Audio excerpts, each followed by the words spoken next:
Bonsoir à tous, soyez les bienvenus sur La Première. À la une de l'actualité de ce samedi 26 juillet, Kyle Taraufau remporte à nouveau la Super Aito. 7e lors de la première étape, il remonte à la 2e place lors du second parcours. Nos équipes ont suivi cette course mythique de Va'a. 7 pierres scellées dans le sol de Tautira pour représenter les langues des Tuamotu. Les représentants culturels de l'archipel se sont réunis ce matin pour renforcer leurs liens et pourquoi pas créer leur propre festival. Dans notre rubrique Tehono Rahua, il sera question du Wharerei Ra'a i Wha'a, une semaine pour célébrer les cultures des 5 archipels. La cérémonie d'ouverture est prévue demain. Et nous en parlerons avec nos invités, Heimata Barcinas et Antoine Arakino, responsables des délégations des Marquises et des Tuamotu. Antoine Arakino, spécialiste du Ta'iri Paumotu, a bien sûr apporté son ukulélé. Enfin, cette initiative originale au fond d'une vallée de Teahupo'o, la famille Lévy a ouvert sa propriété au public pour permettre la cueillette de ces citrons afin d'éviter qu'ils ne se perdent. Kyle Taraufau est le grand vainqueur du Super Aito pour la 2e année consécutive. Une 32e édition organisée en 2 étapes de 17 et 15 km entre Pir'e et Mahina. 92 rameurs sur 96 engagés se sont affrontés lors de la première étape et on a compté 4 abandons dans le 2e tronçon. Le compte-rendu de David Chang et Taïva Ribé. Premier départ et c'est Keith Vernaudan sur le Va'a-Gri qui tire tout de suite son épingle du jeu. Ici, il n'y a que la crème de la crème. Au premier contournement de bouée, Kyle Taraufau en jaune est relégué à l'arrière-plan. En revanche, on retrouve Keoni Sulpice, Kevin Seran Jérusalemi, mais surtout Hotu Itir'ei pour œil en tête.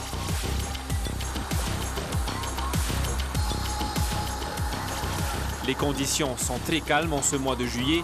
C'est donc à la force des bras que les rameurs atteignent le chenal de la Pointe Vénus.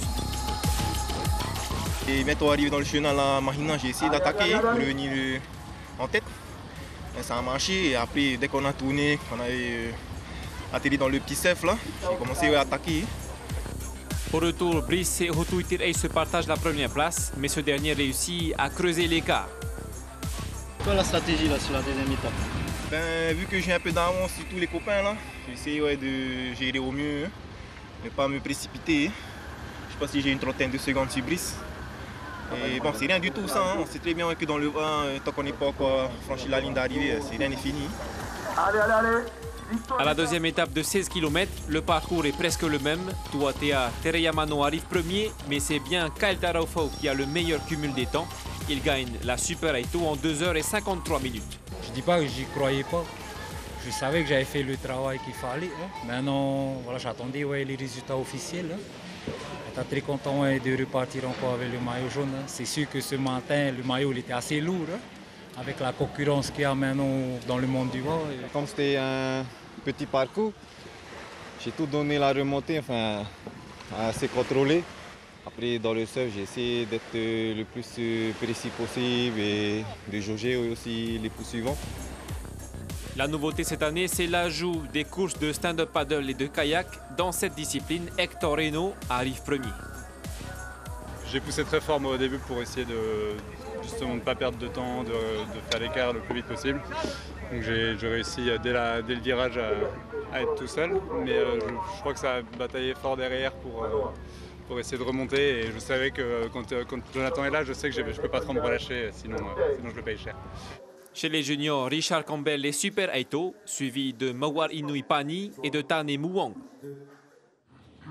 Ce malheureux accident sur la plage du Petit Quai de Taiohae à Nukuhiva aux Marquises, proche de l'endroit où les pêcheurs nettoient leurs poissons à leur retour. Un enfant de 7 ans s'est fait mordre par un requin. Il est blessé aux bras et aux jambes et a été évassané sur Tahiti. Selon les arrêtés municipaux en vigueur, cette plage est pourtant interdite à la baignade et les pêcheurs ne doivent plus jeter leurs déchets à cet endroit. Savez-vous qu'il existe 7 dialectes Tuamotu? Ce matin, des représentants culturels et plusieurs maires venus de l'archipel se sont rassemblés à Tautira pour une cérémonie autour du lien qui les unit. Avec l'aide de Marguerite Lai, artiste originaire également de l'archipel, ils espèrent valoriser et faire vivre le Reo Paumotu et pourquoi pas mettre en place un festival à l'image du Matava'a des Marquises. On voit cela avec Turouru Guérard et Patrick Tinsing. l'eau de la passe de Tiputa, versée pour bénir les pierres. 8 pierres pour les 8 variantes dialectales des Tuamotu et Gombier, Parata, Maragnai ou encore Fangantau, un geste sacré qui rappelle l'urgence de préserver une langue menacée. Notre culture et notre langue commencent à se perdre. Et c'est pour ça, justement, c'est à cause de ça, on voulait essayer ce qu'on peut envoyer, ce qu'on peut donner pour ce rassemblement, pour reprendre encore des flambeaux des Tuamotu, parce qu'il y a des choses à raconter, il y a des choses à faire, parce que chaque île a sa façon de faire quelque chose.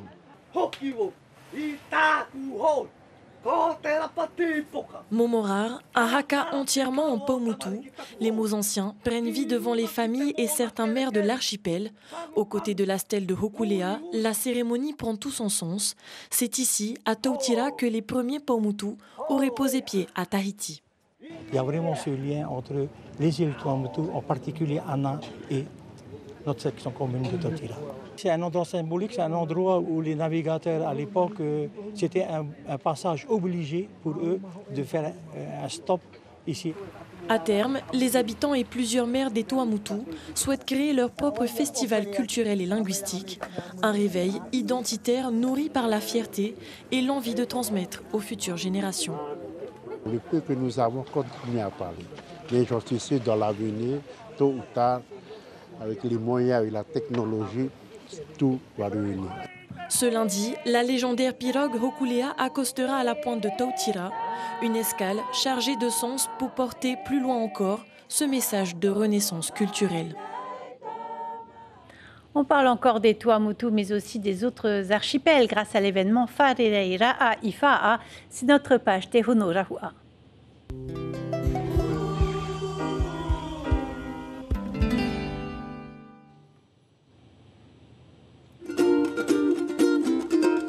Mama ela e poera wano mututu ngā mai E nā te tainu I a te a to whanora a mai I roto awa whakarawa no wha Te poe, te o ti mati e tie Wapo whaihia e te rimari I o tā aroa nui Whaaroha mai tō maru e te atua e te maru o tō nohi e kore ngaro Yamato Mama e la tamato tiare Wapo whaihia e te rimari I o tā aroa nui Whaaroha mai tō maru e te atua e maru o tō nohi e kore ngaro Yamato Mama e la tamato tiare Mama e la tamato tiare. Merci beaucoup. Bonsoir Antoine Arakino. Bienvenue aussi Heimata Barcinas. Vous êtes ici pour nous parler de cet événement organisé par la mairie de Fa'a, Wharereira Ifa'a. Pendant une semaine au Motu Ovini, les délégations de tous les archipels seront présentes pour un partage culturel. Antoine, on vous a entendu, le Tahiri Omotu, c'est votre spécialité, votre journée à vous, ce sera le lundi 28. Vous ouvrez les festivités. Alors quels seront les temps forts de cette journée ? Le thème de la journée, c'est un enfant qui arrive au Tuamotu et qui découvre la vie pendant toute une journée, à savoir à partir du petit déjeuner, les chansons, les artisans, le sport Tuamotu. C'est une immersion. Oui. Pendant toute la journée, il va y avoir beaucoup d'ateliers, d'initiation, tressage, débourrage de coco, copraculture, et tout ça. Et puis vient le moment du soir où il y a un spectacle et chant. Et on peut aussi acheter ces repas avec des spécialités. Au Motu, c'est quoi? Il y aura du kaweu? Il y aura du kaweu prévu si le transport le permet, parce que c'est interdit de faire venir en avion. Oui, et tout ça. Et il faut savoir que la nourriture des Tuamotu, c'est à base de lait de coco. Alors, dès l'ouverture du tama, il faut être présent. Il ne faut pas traîner. Heimata Barcinas, vous êtes marquisien et la journée dédiée aux marquises, ce sera mardi. Alors, qu'est-ce que vous avez prévu? Alors, oui, il y en a un. Alors, nous, pour la journée des marquises, nous avons préparé beaucoup de choses par rapport à notre journée des marquises. Alors, nous avons, comme la plupart le connaissent tous, le tiki, c'est-à-dire il y aurait les sculpteurs, il y aurait 2 sculpteurs qui vont se présenter sur place, 4 tatoueurs, pardon, et 2 qui vont se déplacer des marquises, qui viendront spécialement pour ces événements, et quelques artisans qui viendront exposer le produit. Voilà. Alors, on a vu qu'il y avait les 5 archipels représentés, mais est-ce que les Gambiers sont quand même présents d'une manière ou d'une autre? Il fait partie des Tuamotu, ils seront là aussi, les Gambiers. Ils seront là aussi. Voilà. On a entendu dans le reportage qui a précédé qu'il existe plusieurs langues, plusieurs dialectes au Tuamotu. Cela vous rend heureux, ce réveil identitaire? Oui, du fait que chaque dialecte est spécifique. Hein, et dans certains atolls, le marin ne connaît pas ce qui se dit de l'autre côté. Si on descend vraiment au fond des choses. Sinon, on parle le Paumotu couramment, il y a un niveau où tout le monde comprend. Et qu'est-ce qui a motivé finalement FAA à organiser cet événement? Il y a un réveil identitaire des archipels? Alors je pense que aussi c'était à travers de ce message, le rassemblement des 5 archipels, c'est une idée qui venait peut-être à travers des 60 ans. De la commune de Fa'a, qu'on puisse se rencontrer, nous, en fait, les 5 délégations. C'est un moment de partage, surtout de se connaître nos traditions en tant que marquisiens, de connaître la culture des Paumotu et des Australes et les îles sous le vent et les îles du vent. Voilà un peu le point fort, en fait, c'est ce partage entre nous. Et il y a des temps forts qui sont attendus aussi du côté justement des Raromatei, des Tuapé. Le temps fort par rapport à ça, je pense que... C'est le kéké, hein. Tout le monde attend ça. Voilà, hein, ils attendent de découvrir les spécialités de chaque délégation. Et d'autres invités de renom sont prévus. Justement, il y a cette cérémonie d'ouverture déjà. Pour ouvrir l'événement, c'est demain. Alors oui, on a eu l'opportunité d'accueillir en fait le lauréat du Heiva 2025, Tewaite, qui va aussi nous ouvrir le spectacle du soir. Voilà, qui est un peu, qu'on le félicite aussi, surtout. C'est un peu aussi le sujet ou le thème qui fait partie en fait de l'histoire du pêcheur. Voilà un peu pourquoi. Oui, c'est vrai. La résilience avec Tavè. Voilà, Tavè, c'était ça en fait, le message. Et au Motu-Auvigny, en termes de parking, on est bien loti, il y a de la place. Voilà, il y a de la place. Voilà. Un dernier message peut-être pour la population? Alors, pour moi, oui, j'aimerais bien envoyer un message plutôt pour les jeunes qui veulent connaître la culture, pas uniquement pour les marquises, pour les Tuamotu et les autres archipels surtout. Parce que c'est vrai qu'en tant que moi, marquisien, ma mère est de Réatea, c'est de connaître aussi leur culture. Que je connais un peu les cultures de mon père, marquisien, et j'aimerais bien aussi connaître aussi la culture. Là, tu as le Keikei. Toi, des Paumotu, c'est différent qu'aux marquises. Et il y a d'autres Keikei qui vont se faire aussi par la suite. J'aimerais bien goûter en fait tout le Keikei des archipels. Et tout au même endroit. Merci beaucoup à tous les deux. On vous retrouve tout à l'heure pour vous entendre à nouveau. Merci encore. Maruru. Et ainsi se referme notre page Tehono Rahua.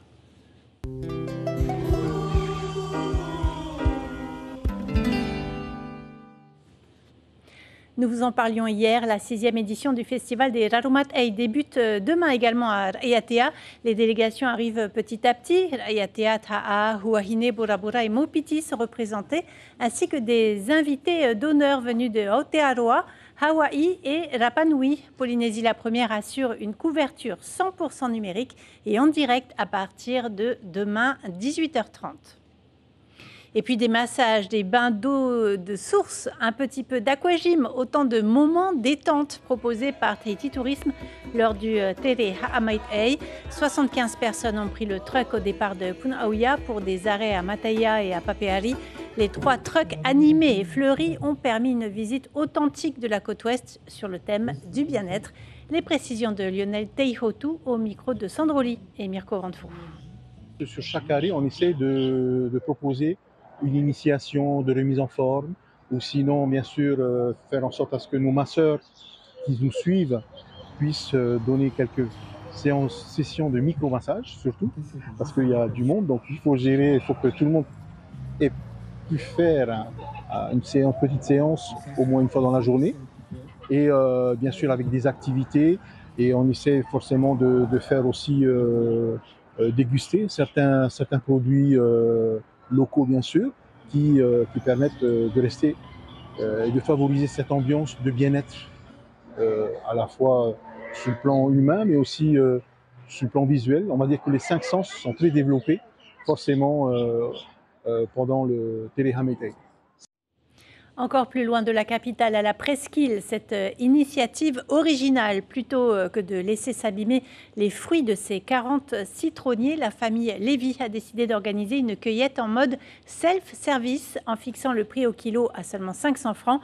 Une journée porte ouverte au fond de la vallée de Ei Avaro à Terre-Haut. Ismaël Tahiata et Patrick Finsing. Quand les citrons pèsent lourd, très lourd, il n'y a pas le choix, il faut les cueillir au risque de perdre la production.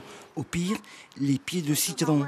Et une journée porte ouverte pour permettre aux familles de cueillir elles-mêmes leurs agrumes. C'est la récolte à partir de juin, ça va jusqu'à juillet. Et cette année, en fait, on a eu beaucoup de projets personnels, ce qui fait qu'en juin, on ne s'est pas occupé du fa'apo. Et la conséquence est que nos arbres sont full. Une fois cueillis, les citrons sont pesés. À 500 francs le kilo, c'est presque donné. En grande surface, c'est le double, voire le triple. D'abord, c'est pour faire du poisson cru, de la citronnade, mais spécialement, c'est pour faire un médicament qu'on le prend. Enfin, c'est pour faire à base de médicaments qu'on le prend tous les matins avant le repas à jeun. Non, on tire pas mon tourne.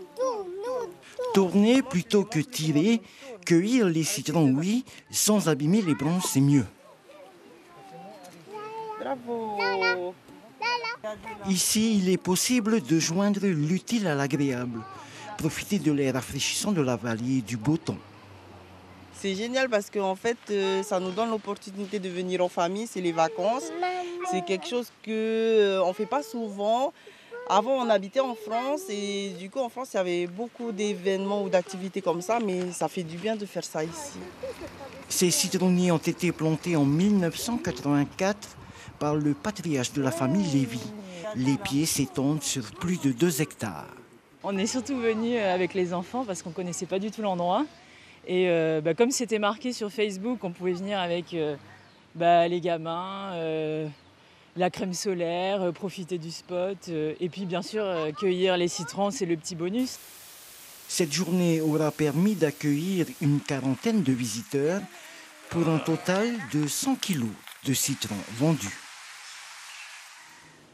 Cette bonne nouvelle qui nous vient de Hawaï, les jumeaux Tuaura et Haunui Haumani sont respectivement champions et vice-champions du monde de stand-up paddle foil en moins de 19 ans. Le titre s'est joué entre Molokai et Oahu sur une traversée d'environ 64 km. Et puis c'est un événement emblématique de la Martinique aux Antilles. Le spectaculaire Tour des Yoles sera diffusé sur les ondes de la Première à partir de ce dimanche. N'hésitez pas à vous rendre sur notre site internet pour en savoir plus sur cet événement emblématique de ce territoire ultramarin. Il y a quelques semaines, c'est l'élection de Miss Tahiti qui était diffusée sur le réseau des Premières. On arrive au terme de ce journal. Nous retiendrons cette information sportive. Kyle Taraufau est le grand vainqueur du Super Aito pour la 2e année consécutive. Cette fois, la course a été organisée en 2 étapes de 17 et 16 km entre Pirée et Mahina. Le Super Aito a pour but de réunir les 100 meilleurs rameurs V1 de Polynésie.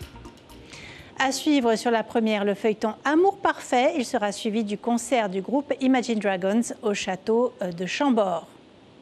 Voilà pour l'actualité de ce samedi. Demain, vous avez rendez-vous avec David Chang et Laina Tetouanoui dès 6h30 sur la Première radio. On se quitte en musique avec la prestation musicale d'Antoine Arakino. Belle soirée, à demain.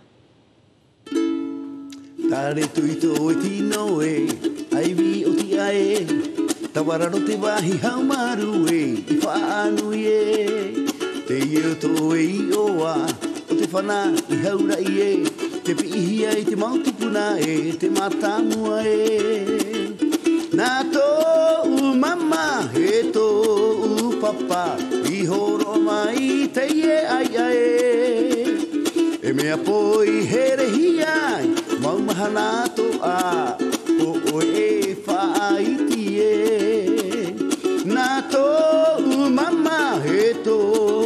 papa I horo mai te ie ai gae E mea po I here hia Te mamahana to a O oe e whaaiti e O oe e whaaiti e E hina e tau mai Mawiwa te pua Atau mai tō waka Tupuna e Mawe a te kua Te papawa I ka Mawe mai ko e hira Mawe mai ko e hira Atau mai tō waka tupuna Iu kai te henua Ka oha ko e hina Iu kai te henua Ka oha ko e hina Watopa te mahana Ini ai te iri atai Mana o vau ia oe Tou ai ahere Tua motu Te whenurine au Ahea e hoki atu ai I tou whenua Tua motu here Tua motu here